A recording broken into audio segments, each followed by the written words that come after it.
오늘의 정치권 이슈 살펴보겠습니다. 민병두 전 국회의원, 신성범 전 국회의원 두 분 모셨습니다. 안녕하세요. 네, 안녕하세요. 오늘 오전에요. 여야 추경안, 예산안 사실 이거 굉장히 4차 추경 오래 갈 거라 생각이 들었고 오늘 과연 처리될 수 있을지 걱정하셨던 분들도 있을 텐데 여야가 전격적으로 합의를 했습니다. 지금 통신비에 대한 부분들은 민주당이 한 발짝 물러선 모양새고 독감 접종에 대한 부분은 국민의힘이 반대로 좀 한 발짝 물러난 모양새인데 이런 전체적인 여야의 합의 어떻게 보셨습니까? 정치는 현실이니까 또 한편에서는 시간이 중요한 거 아니겠습니까? 속도전이라고 그동안 얘기해왔죠. 그래서 어쨌든 추석 전에 여야가 합의한 것은 다행이라고 생각합니다. 다만 이번 추경 예산 편성과 통과하는 과정을 보면서 여야가 한번 스스로 이렇게 반성하고 또 내년부터 예산을 세울 때 어떤 원칙을 갖다 만들어야 할 것인가 하는 부분에 대해서는 고민이 있어야 할 것 같습니다. 물론 여당이 전 국민 통신비 지원하겠다고 하는 배경은 이해가 됩니다만 실효성 문제랄지 또 경제에 있어서의 환류 효과랄지 이런 부분에 대해서 이제 의문이 제기됐던 거 아니겠습니까? 그래서 앞으로 이런 부분에 대해서 기본적으로 우리가 꼭 지원해야 할 선별 대상이 있다고 한다면 그래서 빨리 압축할 필요가 있을 것 같아요. 선별이냐 보편이냐 갖고 늘 올려버릴 것이 아니라 이러이러한 사람들이 지금은 가장 어려우니까 선별적인 지원 대상이다. 이런 것들을 갖다가 데이터가 또 확보하는 것이 굉장히 중요하다고 생각해요. 또 야당도 이에 맞서서 전 국민 그 독감 백신 예방주사 같은 얘기했었는데 또 방역은 과학 아니겠습니까? 또 현실적으로 전문가들의 말 갖다 수용을 한 것이죠. 그래서 실제로 정치라고 하는 거는 힘을 빼고 과학과 경제와 이거에 기반해서 풀어나가는 것 이런 것을 갖다 교훈 삼아서 앞으로 좀 새로운 원칙을 잘 정리했으면 합니다. 그 얘기하시는 중간에 화면에도 여야 합의 주요 내용이 쭉 나왔는데요. 통신 또 백신 접종 외에도 지금 돌봄 지원 대상도 초등학생에서 중학생까지로 확대가 된 상황이고요. 그리고 정부 방역에 적극적으로 협조한 유흥주점이나 콜라텍에도 희망자금 200만 원 지원한다는 내용들 쭉 나와 있습니다. 여기에 신 의원께서는 어떤 점들 좀 눈여겨 보셨는지 역시 질문을 드릴게요. 이게 그러니까 우선은 전 국민에게 2만 원씩 통신비를 지급하자고 했던 여당 안에 대해서 정부 여당 안에 대해서 많은 국민들이 좀 의아해하면서 좀 실소했던 그런 기억이 있는데 그걸 어떻게 보면 야당의 이제 반대를 근거로 해서 좀 물러난 거죠. 그래서 원래 9,300억 원인가 그게 잡혀 있었잖아요. 그걸 이제 줄이니까 그게 청장년층하고 노인층에만 하니까 한 5,300억 원으로 줄을 거고 한 4,000억이 남으니까 이 4,000억을 갖다 어디 할 거냐 할 때 이제 야당의 국민의힘 주장을 많이 수용한 거죠. 그러니까 말씀하신 대로 미취학 아동하고 초등학생한테만 주겠다는 그 돌봄 비용 그 중학생까지 넣어서 15만으로 했고 이런 이야기예요. 그러니까 그다음에 코로나 백신 예산을 1,000 얼마 반영하고 독감 백신 무료 접종도 105만 명 추가하고 여야 간에 주고받은 건데 사실 이런 식이었다면 이게 국고를 진짜 빚내가지고 하는 거잖아요. 다시 말하면 이거 국채를 발행하는 건데 이런 식으로는 어떻게 보면 여야 간에 적절하게 서로의 명분 찾으면서 국민들에게 좋은 소리 듣기 이렇게 할 바에야 이 4차 추경이 뭔 필요했겠냐는 그런 저는 사실 좀 그런 생각이 들 정도인데 어찌됐건 여야가 합의했으니까 다행입니다만 앞으로는 저는 이런 추경에 대해서는 국회가 굉장히 좀 조심스럽게 봐야 된다고 생각해요. 택시 기사들한테도 다 나눠주시고 아주 그 생색은 어떻게 보면 다 낸 건데 이게 다 후대들에게 빚으로 넘어갈 건데 걱정이 많이 되죠. 두 분 말씀 잘 들었습니다. 다음 주제로 좀 넘어가 보겠습니다. 국회에서는요, 국민의힘 박덕흠 의원 어떤 거액의 공사를 수주한 의혹 이런 부분에 대해서 굉장히 갑론을박 뜨겁습니다. 어제 박덕흠 의원이 직접 국회에서 기자회견을 열고 해명에 나섰는데 그 해명 자체가 그렇게 충분하지 않았다, 의혹을 좀 해소시켜줄 정도는 아니었다라는 의견들이 좀 많은 것 같습니다. 어제 기자회견부터 해서요, 지금 일어나고 있는 그런 논란들, 민 의원께서는 어떻게 보고 계십니까?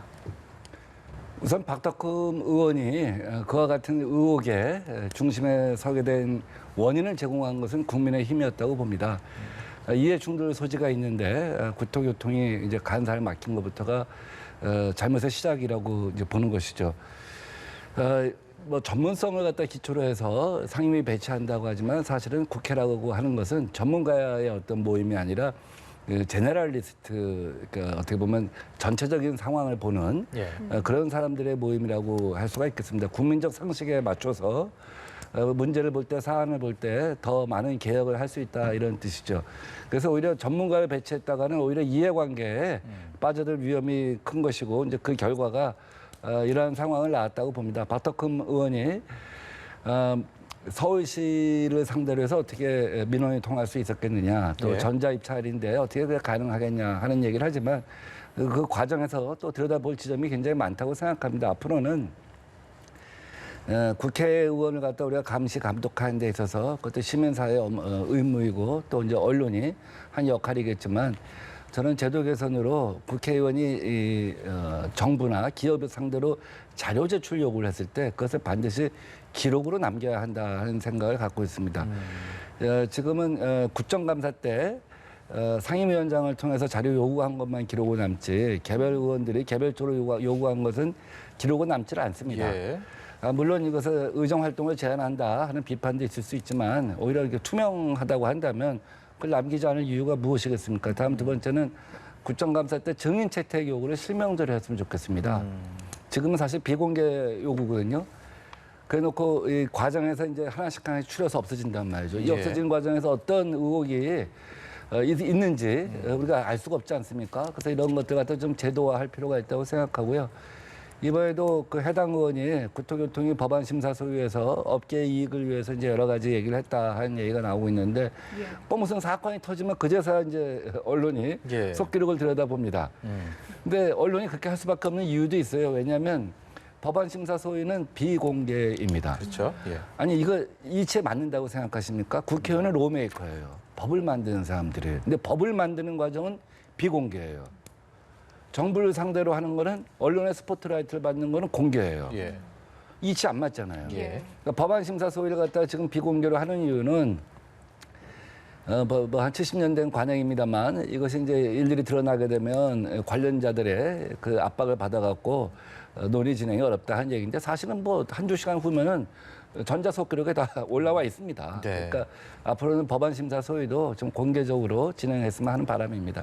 그 법안 심사 소위의 문제도 그렇고요. 이해충돌 방지법 같은 경우에도 사실 김영란법 이야기가 나왔을 때부터 계속해서 논의가 이루어졌는데 지금까지 법이 제정이 안 된 거거든요. 이거는 이유가 어디에 있다고 보시는지 또 국회의원을 해보셨으니까요. 아무래도 아마 이 법조문 하는 게 굉장히 힘들긴 힘들 거예요. 이게 선언적인 걸 넣는 거는 뭐 별 문제가 없겠습니다만 이게 보통 뭐 저도 해봤습니다만 민원, 지역구의 민원이나 이런 거 할 때에 이해 충돌 문제가 상당히 좀 이 조문하기가 좀 어렵다는 부분 하나. 그다음에 이렇게 될 경우에 국회의원들의 그런 민원 처리 활동 이런 게 전부 다가 상당수가 그 조항이 입에 들 거라는 이런 점 때문에 아마 제가 볼 때는 국회 안에서 제가 처리가 안 되겠다는 생각이 드는데 이번에 좀 저도 이렇게 이번 기회에 좀 정리가 됐으면 하는 느낌을 받아요. 그러니까 예를 들어서 이제 박덕흠 의원은 그게 공개 경쟁 입찰이고 전자 입찰이니까 어떻게 뭐 그게 가능하겠느냐 이런 건데 청탁이나 외압이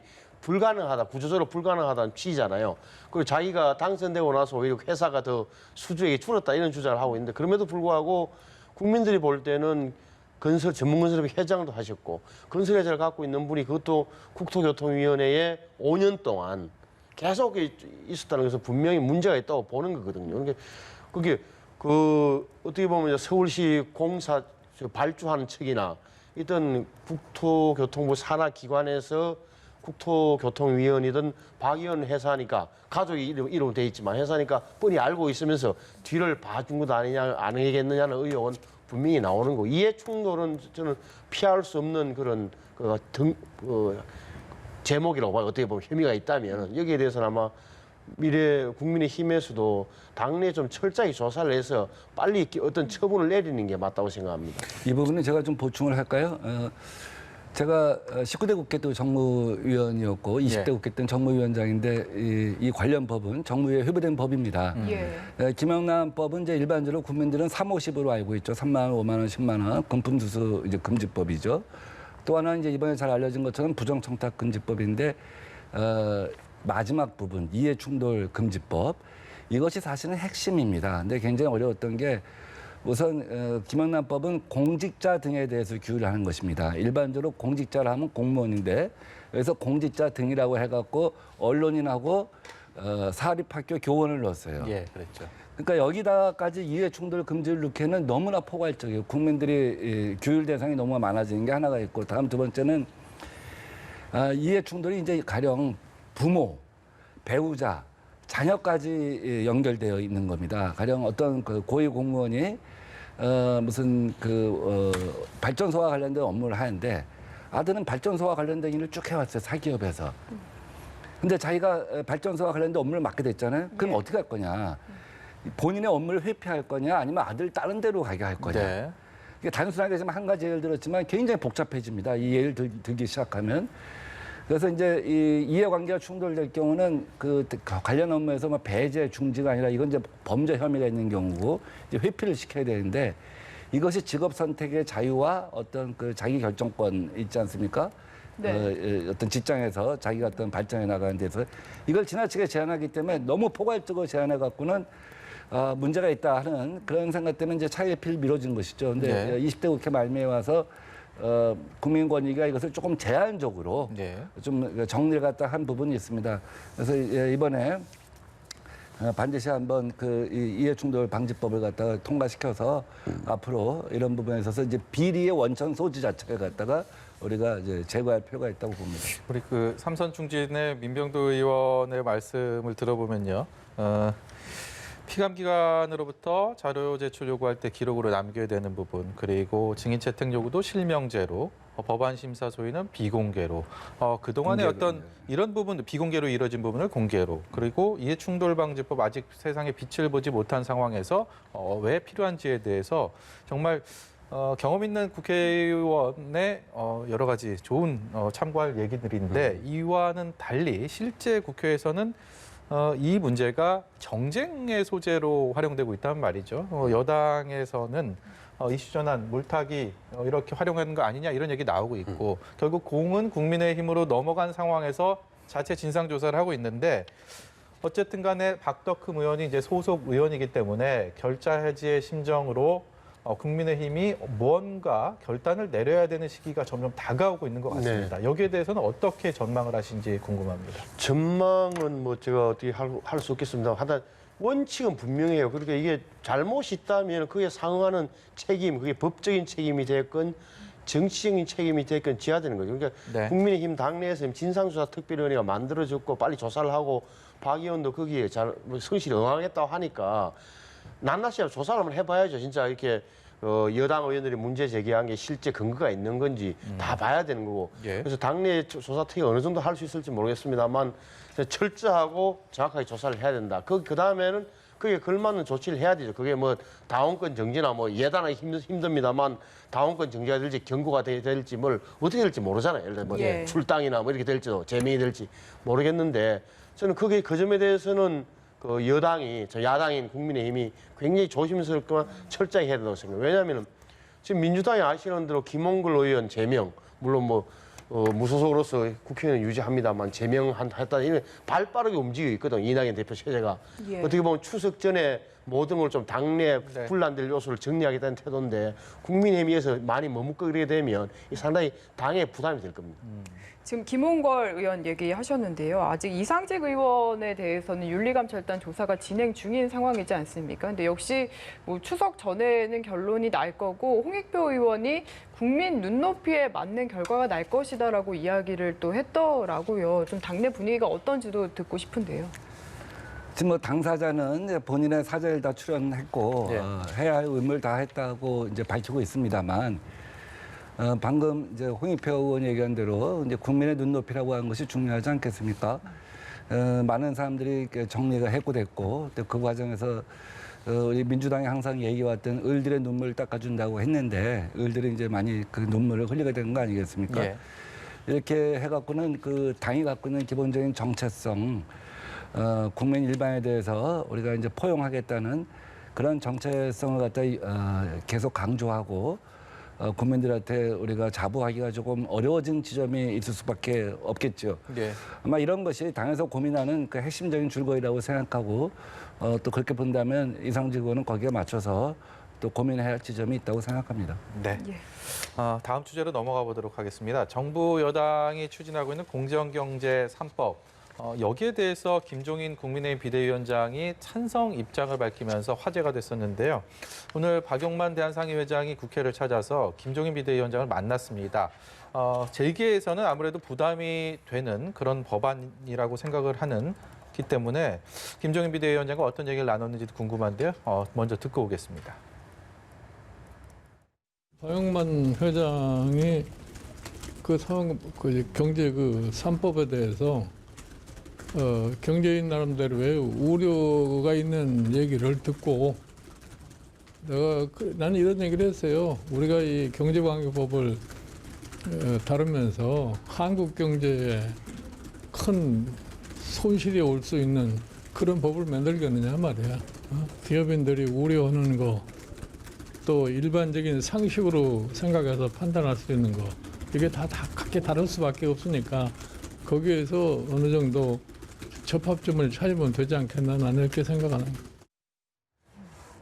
네, 김종인 위원장은 8년 전이죠. 19대 국회 전에, 19대 총선 전에 경제민주화라는 화두를 던지면서 그때도 주목을 받았는데 결국 거기에 대한 연장선상이 아닐까 싶은데 공정경제 3법을 김종인 위원장을 거론하면서 지금 야당에서 보수 성향의 야당에서 이런 얘기를 하고 있는 것 자체가 굉장히 좀 변화가 아닌가라는 생각을 드는데요. 실제로 당내에서는 반발이 만만치 않다 이런 얘기도 들리더라고요. 제가 볼 때 반발이 심할 겁니다. 이게 사실은 뭐 명칭 자체도 공정경제 3법인지 기업 규제 3법인지 어긋나고 이게 내용을 하나 들여다보면 이게 지금 박용만 회장, 그다음에 그 대한상임 회장이잖아요. 정경린 회장, 또 뭐 송경식, 경총회 이런 다 뛰어나올 정도로 국회를 찾아가서 여야를 막론하고 업소하는 걸 보면은 뭔가 기업체들이 느끼는 긴박감이 있는 거거든요.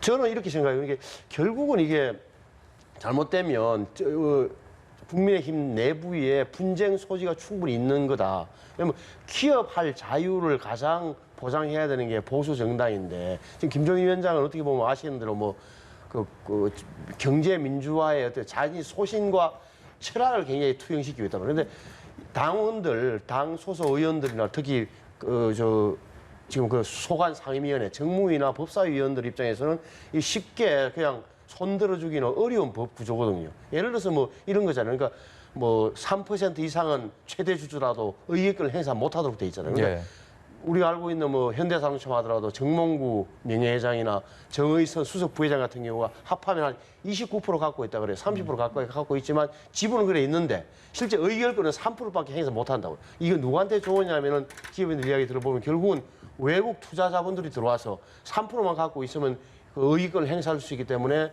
굉장히 지금 투기 자본들에게 놀 무대를 제공한다. 놀 무대를 이사회에도 들어오고 감사위원도 선임하게 되면 회사가 엉망이 된다는 그런 논리 아닙니까? 하나하나 좀 들어서 정말 기업 활동에 방해가 되는 그런 요소들은 국회에서 제거해 주는 게 맞다고 생각해요. 특히나 이런 코로나19 상황에서 경제가 어려운데 기업을 옥죄는 법을 만들어서 어떻게 하겠냐는 거는 단순한 기업체들의 어떤 죽는 소리가 아니라 그들만의 기득권 지키는 목소리를 볼 것은 아니다라고 저는 생각해요. 그래서 지금 사실은 이 공정경제 3법 같은 경우에는 여당이 처리하겠다고 추진을 하면은 막을 수는 없는 상황이지 않습니까? 야당에서. 그래서 지금 야당 일부에서 나오는 얘기는 막지 못한다면은 받을 거는 받고 그 안에서 독소 조항을 좀 고치는 방향으로 나아가자, 차라리 이런 이야기가 나오는 것 같은데 좀 보시기에는 어떤 식으로 야당 분위기가 흘러갈 거라고 좀 예상을 하십니까? 부동산 임대차 3법을 보면서 이제 반면 교사로 김종인 위원장 같은 경우는 자신의 어떤 철학도 관철시키면서 현실적으로 야당이 할 수 있는 자기 일을 갖다가 하는 것이 현명하다 이런 생각을 하게 된 것 같아요. 지난 6개월간 이제 미국 같은 경우는요, 인구가 4억 3천만 명인데 그중에 5천만 명이 직업을 잃었습니다. 그리고 하우스 푸어가 수없이 많이 나오고 있어요. 예. 반면에 한 650명 되는 대부호들은 그 유동성이 크게 불어나면서 증시에서 하루에 5조 원씩을 벌었습니다. 이걸 보면서 샌더스가 일시적으로 이 불로소득세를 갖다가 매겨야 한다. 뭐 이런 얘기까지 했어요. 그러면 아마 600조 정도가 아마 나올 거예요. 이제 그걸 통해서 이제 실업자 구제를 하자는 얘기죠. 제가 왜 이 말씀 드리냐면 경제가 어려울 때 경제를 회생시켜야 한다는 명목으로 돈을 풀고 규제를 풀고 그러다 보면 결국 경제력 집중이 더 강해지고 예. 강자가 더 돈을 많이 벌게 된다는 거예요. 그래서 그것도 재난자본주의라고 하는데 우리가 미국의 뉴딜도 재난자본주의 함정에 빠지지 않은 겁니다. 그때 은행도 개혁하고 많은 걸 개혁했던 것이죠. 노동법도 개혁하고. 그래서 미국의 자본주의가 건강해질 수 있는 힘을 얻었다고 봅니다. 마찬가지로 지금 이 공정경제 3법 이것은 재난자본주의 함정에 빠지지 않고 한국 자본주의의 체질을 튼튼하게 하는 것이죠. 지금 이 과정에서 수없이 많은 이 스타트업들이 무너지고 있거든요. 지금 정부가 열 손가락 깨물어서 아프지 않은 데가 없지만 자영업도 우리가 케어해야 되고 여기도 케어해야 되고 아까 뭐 택시 하신 분들 케어하고 다 케어하는데 스타트업이 무너지면 다음에 싹이 안 생겨요. IMF 때는 그래도 벤처에 투자해갖고 그 싹을 갖고 우리가 대한민국 경제를 다시 일으키지 않았습니까? 지금은 한편에서 싹을 키워야 하고 그 투자를 하고 이 경제력 집중이 생기지 않게 이 재벌의 어떤 이 경제력 집중에 대해서는 일정한 제재를 가야 되는 것이죠. 그래서 예.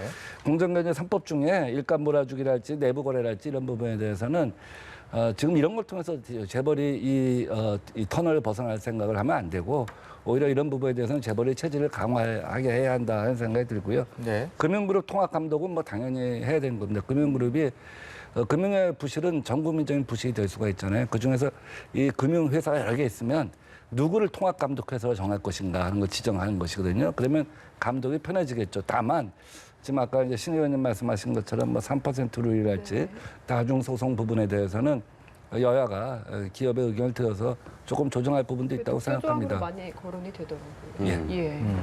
예.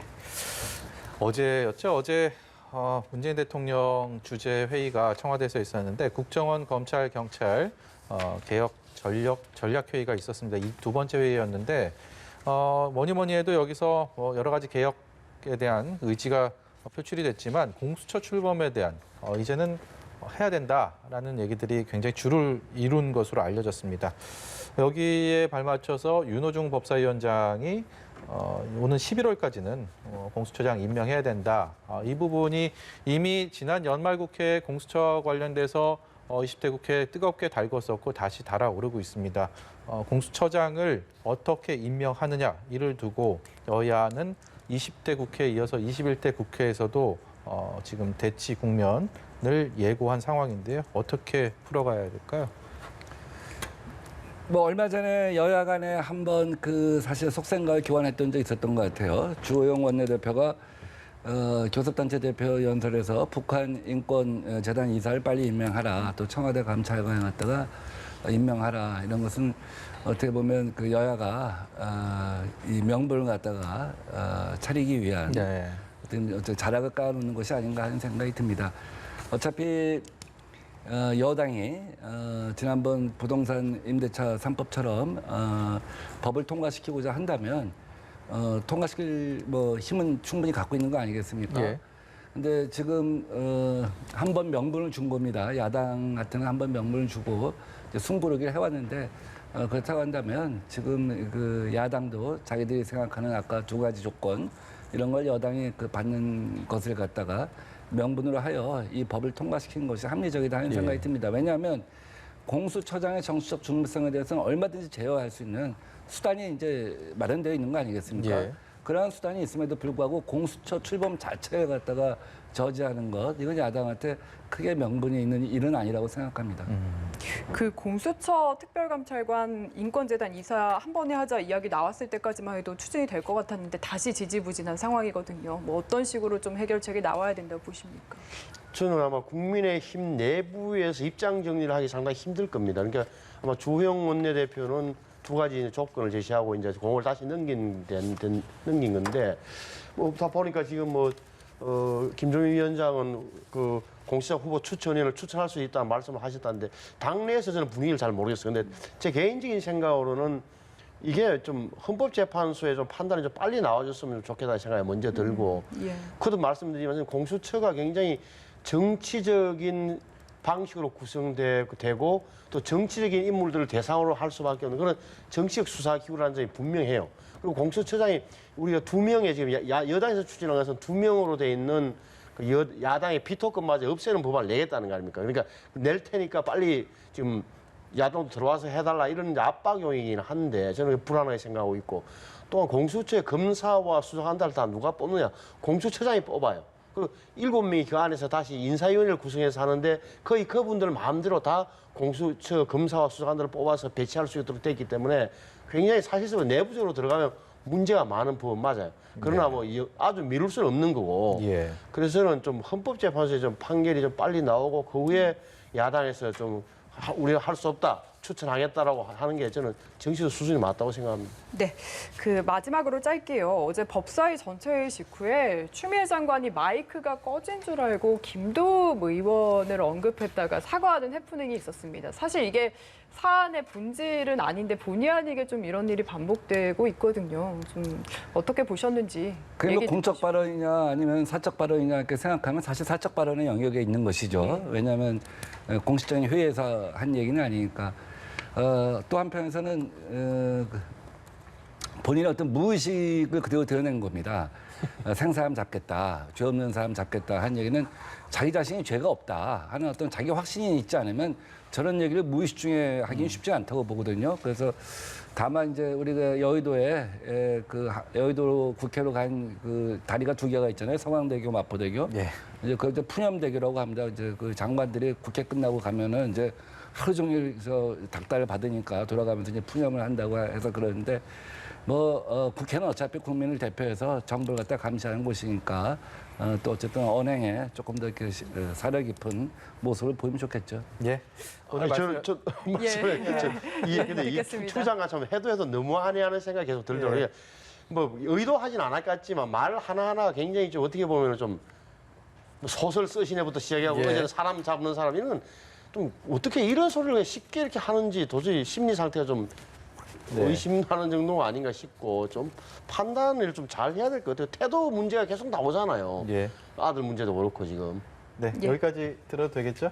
예, 오늘 말씀은 여기까지 듣겠습니다.